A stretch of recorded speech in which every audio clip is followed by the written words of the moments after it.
Hanya Yesus saja yang mati atas Golgota. Dia gembala jiwa.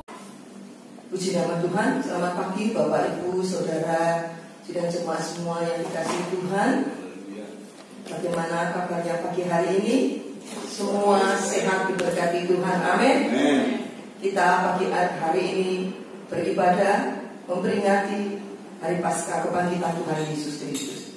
Karena Dia hidup, ada hari esok. Karena Yesus hidup, Yesus bangkit, memberikan satu pengharapan buat saudara dan saya. Amin saudara. Tuhan Yesus memberkati kita semua. Mari kita akan persiapkan hati kita untuk mendengarkan firman Tuhan. Pagi hari ini kita akan buka dari 1 Petrus 1 ayat yang ketiga. 1 Petrus 1 ayat yang ketiga, saya akan membacakannya. Terpujilah Allah dan Bapa Tuhan kita Yesus Kristus, yang karena rahmat-Nya yang besar telah melahirkan kita kembali oleh kebangkitan Yesus Kristus dari antara orang mati kepada suatu hidup yang penuh pengharapan. Amin saudara. Bapak Ibu saudara yang dikasihi di dalam Tuhan, pagi yang indah ini kita akan diberkati dengan kebenaran firman Tuhan. Kita semua sudah mempersiapkan diri untuk bersukacita, untuk diberkati dengan firman Tuhan. Ayat yang sudah kita baca pada pagi hari ini, di mana kita mendapatkan pengharapan dari kebangkitan Tuhan Yesus Kristus. Saudara yang dikasihi di dalam Tuhan, pada umumnya semua orang mempunyai pengharapan di dalam hidupnya ya saudara ya. Saudara, saya, kita semua selalu mempunyai pengharapan. Setiap hari kita selalu diperbaharui dalam setiap pengharapan kita ya. Ketika saudara akan berangkat bekerja, apa yang saudara harapkan? Semoga hari ini saya mendapatkan rezeki yang banyak, berkat yang melimpah. Benar ya? Buat anak-anak yang masih sekolah, yang kuliah, mereka selalu berdoa, mempunyai satu harapan. Semoga nanti saya bisa bekerja, mendapatkan satu pekerjaan yang mapan, yang enak, ya. Kalau bisa gajinya yang besar ya. Nah itu harapan kita semua. Bagi yang sakit, pasti saudara mempunyai harapan. Ketika saudara ke dokter, ketika saudara meminum obat, semoga saya cepat sembuh, ya. Juga di apotek-apotek ada tulisan semoga cepat sembuh. Semoga ada satu harapan di dalam setiap kehidupan umat manusia. Saudara yang kasih di dalam Tuhan, dunia juga mempunyai harapan. Dunia juga selalu mencanangkan harapan. Hari esok lebih indah, hari esok lebih baik, hari esok lebih diberkati. Itu harapan dari umat manusia. Namun saudara, harapan itu boleh, pengharapan itu boleh ada di dalam setiap kehidupan kita. Dan di dalam ayat yang sudah kita baca tadi, pengharapan kita orang percaya kepada Tuhan Yesus Kristus adalah pengharapan ya dan amin. Pengharapan yang sungguh-sungguh digenapi melalui pengorbanan Tuhan Yesus Kristus. Dan pagi hari ini, ketika kita merayakan kebangkitannya, ya saudara ya, kita percaya bahwa Yesus sudah bangkit dan Dia memberikan pengharapan buat orang yang percaya, ya. Sehingga harapan kita tidak sia-sia. Saudara yang terkasih di dalam Tuhan, ya. Ada seorang filosof juga mengatakan dalam segala hal berharap itu lebih baik daripada putus asa. Nah, saudara, ketika kita masih mempunyai setitik harapan, setetes harapan, maka itu lebih baik daripada kita terpuruk dan putus asa. Saudara, ketika seorang yang berhadapan pada satu keadaan yang kritis, misalnya dia sakit parah dan dokter mengatakan no hope, tidak ada harapan, maka orang ini akan sedih. Orang ini keluarganya akan sedih karena sudah tidak ada harapan. Tetapi ketika dokter mengatakan masih ada harapan, walaupun 60%, 70%, 50% masih ada harapan. Bahkan ketika 30% pun, kalau dokter mengatakan masih ada harapan, betapa sukacitanya orang ini, pasien ini, keluarganya sukacita. Mereka akan terus semangat, ada harapan. Dokter bilang ada harapan. Wah, ini saudara, kehidupan saudara dan saya dan kita semua. Amin, saudara. Mari saudara, kita akan lihat bagaimana kehidupan para murid Yesus ketika diperhadapkan pada suatu kondisi yang menurut pikiran manusia sudah tidak ada harapan. Di dalam Yohanes pasal yang ke-20, ya, tentang kebangkitan Tuhan Yesus, mulai ayat yang pertama, dan saya akan membacakannya ayat yang pertama. Pada hari pertama minggu itu, pagi-pagi benar, ketika hari masih gelap, pergilah Maria Magdalena ke kubur itu, dan ia melihat bahwa batu telah diambil dari kubur. Kalau di dalam Injil yang lain dikatakan bukan hanya Maria Magdalena saja, tetapi wanita-wanita, murid-murid Yesus yang lain, para wanita yang setia mengiring Yesus. Mulai Yesus di perjalanan ke kayu salib sampai disalibkan, sampai dikubur, mereka tetap setia. Bahkan ketika Yesus sudah dikubur, mereka dengan setia menanti di dalam satu rumah untuk terus berdoa, untuk terus menangis, untuk terus beratap, karena Yesus yang mereka kasihi sudah meninggalkan secara manusia. Dan ketika hari itu saudara, mereka kembali mempunyai semangat, ayo kita datang ke kubur Yesus. Tujuannya adalah untuk memberikan rempah-rempah kepada mayat Yesus. Saudara, pagi-pagi buta, para wanita ini sudah berangkat menuju ke kubur Yesus. Perjalanan menuju ke kubur, ya, kalau kita pikir sesuatu yang sangat menakutkan, ya, apalagi gelap, para wanita tidak ada yang menjaga mereka. Dengan rasa takut, dengan rasa gentar juga terhadap prajurit-prajurit, orang-orang, mereka tetap berjalan menuju ke kubur. Untuk apa saudara? Untuk mencari Yesus. Ya. Dan di dalam Injil yang lain juga dikatakan ketika mereka berjalan, mereka berkata, siapa yang nanti akan menggulingkan batu kubur itu? Kita, para wanita, tidak akan mampu, karena batu penutup kubur itu sangat berat. Mereka tidak akan mampu. Mereka berkata seperti itu. Ada ketakutan, ada kecemasan, ada kebingungan, tetapi mereka tetap berjalan menuju ke kubur untuk mencari Yesus. Kematian Yesus tidak menghalangi atau tidak menyurutkan kasih mereka untuk tetap setia dan mengasihi Yesus sungguh-sungguh, sehingga mereka tetap mencari Yesus.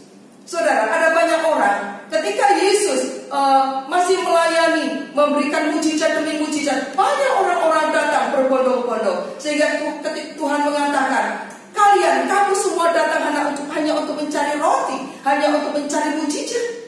Tetapi para murid, walaupun Yesus sudah mati di kubur, mereka tetap mencari Yesus. Mencari Yesus karena mereka sangat mengasihi Tuhan Yesus. Bapak Ibu Saudara yang dikasihi di dalam Tuhan, dan ketika mereka sudah tiba di kubur itu saudara, ya, ayat yang pertama tadi dikatakan, pada hari pertama minggu itu pagi-pagi benar, ketika hari masih gelap, pergilah Maria Magdalena ke kubur itu, dan ia melihat bahwa batu telah diambil dari kubur, atau batu itu sudah bergeser. Pintu kubur sudah terbuka lebar. Kembali mereka kebingungan saudara. Wah, kita kedahuluan. Siapa yang membuka? Siapa yang menggulingkan batu? Kembali mereka bertanya-tanya, bingung saudara. Siapa ya? Lalu mereka bergegas karena kubur sudah terbuka. Masuk saudara, masuk ke dalam kubur itu.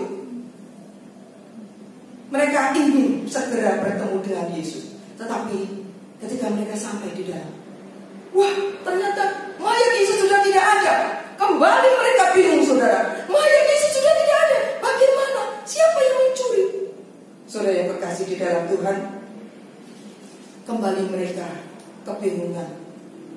Sudah sedih, sudah susah, ya. Saat ini ketika mereka ingin bertemu dengan Yesus, kembali mereka diperhadapkan pada satu masalah. Yesus sudah tidak ada di kubur. Saudara yang kasih di dalam Tuhan, mereka mengalami sesuatu yang menggoncangkan hatinya pada saat itu. Dan kita tahu saudara, para wanita biasanya ketika diperhadapkan pada hal-hal seperti ini, mereka menangis saudara. Mereka menangis di dalam kebingungannya, mereka menangis, ya. Mereka menangis, ya. Lalu mendengar satu suara, saudara. Mendengar satu suara. Mengapa kamu mencari dia yang hidup di antara orang mati? Ya, di dalam Lukas 24 ayat 4-6 dikatakan, mengapa engkau mencari dia yang hidup di antara orang mati? Ia tidak ada di sini. Ia telah bangkit. Matius 28 ayat 5 dan 6 juga dikatakan, malaikat itu berkata kepada perempuan-perempuan itu, janganlah kamu takut, sebab aku tahu kamu mencari Yesus yang disalibkan itu. Kamu mencari Yesus yang disalibkan itu. Ia tidak ada di sini, sebab ia telah bangkit. Bapak Ibu Saudara yang dikasih di dalam Tuhan, peristiwa Paskah atau peristiwa kebangkitan Tuhan Yesus Kristus bermakna sebagai satu peristiwa transformasi yang akan mengubah. Ya. Peristiwa kebangkitan Yesus adalah satu peristiwa yang mengubah duka cita menjadi sukacita. Kehidupan yang diselimuti dengan duka cita. Para murid pada waktu itu secara manusia berduka cita.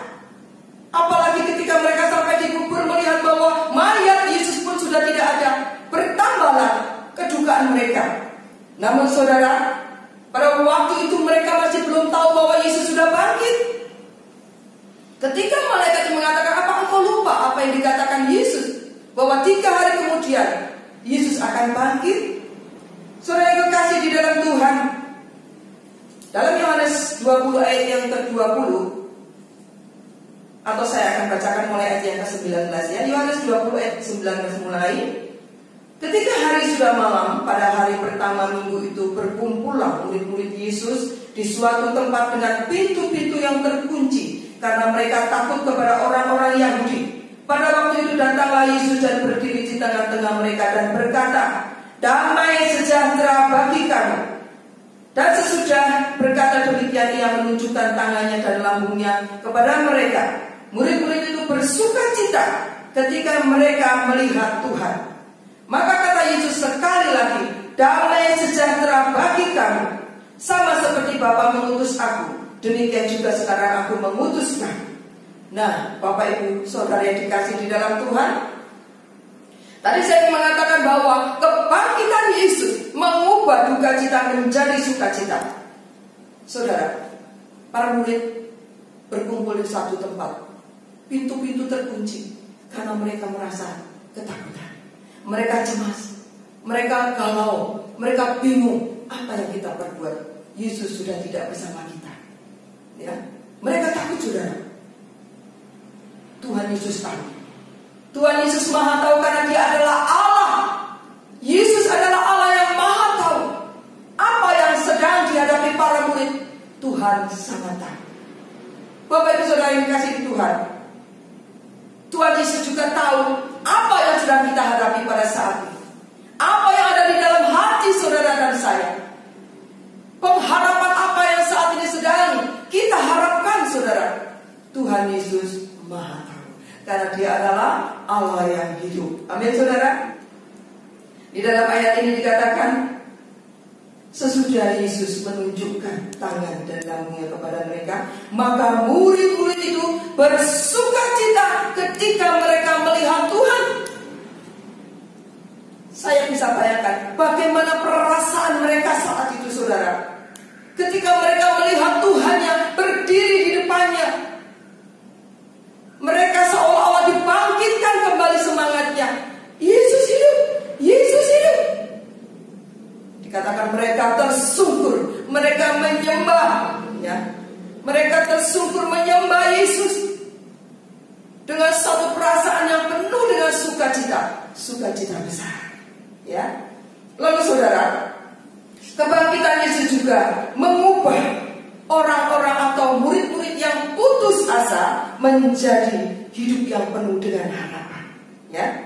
Di dalam Ibrani 6 ayat 19 sampai ayat 20 juga dikatakan, pengharapan itu adalah saung yang kuat. Nah, ya, pengharapan itu adalah saung yang kuat dan aman bagi jiwa kita, di mana Yesus telah masuk sebagai perintis bagi kita. Pengharapan di dalam Kristus adalah merupakan satu sau atau jangkar atau kekuatan di dalam kehidupan orang percaya.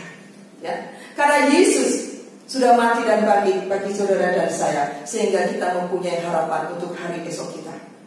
Saudara yang terkasih di dalam Tuhan, kebangkitan Tuhan Yesus juga memberikan satu kehidupan yang penuh dengan damai sejahtera. Nah, saudara, di dalam ayat-ayat yang sudah kita baca tadi juga dikatakan bahwa ketika Yesus masuk ke dalam rumah itu, ya, Yesus menemui para murid, dan apa yang Yesus katakan? Ya, Yesus berdiri di tengah-tengah mereka dan berkata, damai sejahtera bagi kamu. Shalom, damai sejahtera bagi kamu yang saat ini sedang berduka cita, yang saat ini sedang tertekan, yang saat ini sedang menangis, yang saat ini sedang mengalami kepahitan sakit penyakit, yang saat ini sedang dilanda dengan segala hal macam kesusahan, penderitaan apapun. Yesus datang dan mengatakan damai sejahtera bagi kamu. Dalam ayat 21 juga diulangi, maka kata Yesus sekali lagi, damai sejahtera bagi kamu. Amin saudara, damai sejahtera bagi kamu. Saudara yang terkasih di dalam Tuhan, kalau pagi hari ini ketika kita ada di dalam rumah, ibadah di dalam rumah, mungkin pintu-pintu rumah saudara sekarang sedang terkunci, tertutup. Tiba-tiba saudara, Tuhan Yesus datang di hadapan persekutuan kecil ini, di dalam kehidupan saudara, di rumah saudara masing-masing. Kalau pagi ini Tuhan Yesus datang dan mengatakan damai sejahtera bagi kamu. Kalau pagi ini Tuhan Yesus datang di hadapan saudara, di dalam persekutuan saudara, dan mengatakan sekali lagi aku katakan damai sejahtera bagi kamu. Bagaimana perasaan saudara? Saudara akan merasakan ada sukacita besar, dan damai yang dari Kristus, damai yang dari surga itu benar-benar masuk memenuhi hati saudara dan saya saat ini. Saudara yang terkasih di dalam Tuhan, Tuhan menegaskan kata-kata damai sejahtera karena Yesus sangat mengasihi murid-murid, dan Yesus juga sangat mengasihi saudara dan saya. Di dalam Yohanes 14 ayat 27 juga dikatakan, ayo kita baca ya, 14:27. Yohanes 14 ayat yang ke-27, saya akan bacakan. Damai sejahtera ku tinggalkan bagimu, damai sejahtera ku berikan kepadamu, dan apa yang kuberikan tidak seperti yang diberikan oleh dunia kepadamu. Janganlah gelisah dan gentar hatimu. Amin saudara. Damai sejahtera Tuhan Yesus berikan kepada saudara dan saya, kepada semua orang yang percaya kepadanya. Inilah kuasa kebangkitan Yesus bagi orang percaya. Ada satu pengharapan ketika Yesus sudah bangkit dan hidup. Harapan itu diberikan kepada dunia ini saudara. Harapan ini diberikan kepada semua orang. Harapan ini juga diberikan kepada saudara dan saya. Saudara yang terkasih di dalam Tuhan, hanya Yesus sebagai sumber pengharapan kita. Pengharapan yang teruji dan pengharapan yang tidak pernah mengecewakan kita. Bapak Ibu, saudara yang dikasih di dalam Tuhan, pagi hari ini ketika kita memperingati Paskah atau kebangkitan Tuhan Yesus Kristus, apa yang sedang saudara pergumulkan di dalam kehidupan saudara, sehingga menjadi satu harapan, ya, menjadi satu keinginan, menjadi satu kerinduan dalam hidup saudara. Harapan itu tidak sia-sia, ya. Amsal 23 ayat 18 dikatakan, karena masa depan sungguh ada dan harapanmu tidak akan hilang di dalam Tuhan Yesus Kristus. Harapanmu tidak akan pernah hilang di dalam Tuhan Yesus Kristus. Ketika saudara berharap kepada manusia, kepada dunia ini, maka saudara akan harap-harap cemas, ya. Mungkin bisa iya, mungkin bisa tidak terpenuhi harapan itu. Tetapi ketika saudara berharap kepada Tuhan Yesus Kristus dan dengan iman percaya kepada Tuhan Yesus Kristus, maka firman Tuhan mengatakan bahwa harapanmu tidak akan hilang atau tidak akan sia-sia. Amin saudara. Di dalam Yeremia 29 ayat 11 juga dikatakan, sebab aku ini mengetahui rancangan-rancangan apa yang ada padaku mengenai kamu. Demikianlah firman Tuhan, yaitu rancangan damai sejahtera dan bukan rancangan kecelakaan. Tuhan tidak pernah merancangkan kecelakaan buat semua orang, juga saudara dan saya. Ya. Tuhan memberikan masa depan yang penuh dengan harapan. Masa depan bukan untuk kehidupan di dunia ini saja, tetapi masa depan yang penuh harapan di sini adalah bersama dengan Yesus selama-lamanya. Yeremia 7 ayat 7 dikatakan, diberkatilah orang yang mengandalkan Tuhan dan yang menaruh harapannya kepada Tuhan Yesus Kristus. Amin, saudara. Puji nama Tuhan. Bapak Ibu saudara yang dikasih di dalam Tuhan, di dalam kita memperingati Paskah atau kebangkitan Tuhan Yesus ini, mari saudara, bangkitkan semangat kita, bangkitkan pengharapan kita di dalam Kristus. Walaupun pintu-pintu tertutup, ya, sehingga kita tidak leluasa untuk datang beribadah kepada Tuhan, tetapi kita percaya bahwa Tuhan tidak pernah meninggalkan kita. Ya, Tuhan selalu beserta dengan kita. Ya, bahkan kuasa kebangkitan Yesus mengubah duka cita menjadi sukacita. Kuasa kebangkitan Yesus memberikan harapan bagi orang-orang percaya, bagi saudara dan saya.